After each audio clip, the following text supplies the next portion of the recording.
My name is Matthew Bird, and today we're going to go over how to use the Drama Online database, which you have access to through the Columbia College Chicago Library.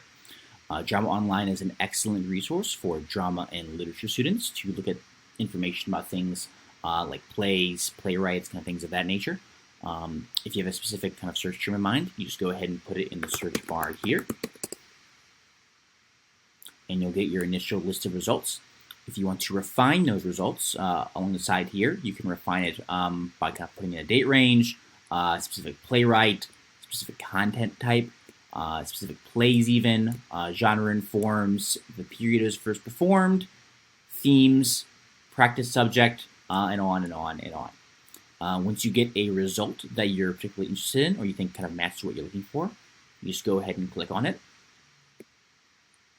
Under each play, along the left side here, you'll get the content type, the genre and forms the play falls under, the period is first performed in, the playwright, where it's set, and some of the themes touched on in the play. You'll also get just kind of basic information with the play, such as who it was written by, the title, when it was first published, things like that. And you'll also get a table of contents for play. And if you want to kind of jump to a specific scene in the play that you're interested in, you just go ahead and click on it, and it takes you right to the script for that portion of the play. Now, one of the coolest things about Drama Online is this thing called Play Tools. Play Tools will be in this kind of like little blue box near the top of each result. You just go ahead and click on it. You'll get a character grid of the name of each person in the play, as well as the scenes they are most prominent in. And you will also get a graph of the words and speeches within kind of each scene in the play, how many words there are, how many speeches there are, things like that. You can also kind of narrow it down even further. So let's say you just want to see what Dorothy's doing in the play. You just click on their name, and it'll tell you how many words and speeches that specific character has at each portion of the play. Now, if you want to cite a play, Drama Online also has a citation tool near the top of each result. You just go ahead and click on it. You just choose which form you want to copy a citation for.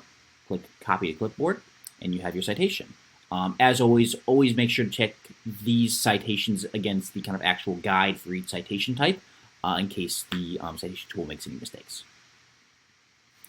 You can also browse through contents, so you can kind of look through plays, playwrights. There's a lot of video on Drama Online, audio production of plays, a lot of criticism and kind of contextual works, things like the theater craft, images, articles, and things like that. You can also explore by genre and forms, themes, and period. So just as an example, click on genre and forms here. You'll get a list of genre and forms, and when you click on, so let's say Asian American, for example, you'll get a list of plays that kind of relate to that genre, form, theme, whatever you're kind of clicking on. And the last thing I want to show is the collections that are available through Drama Online.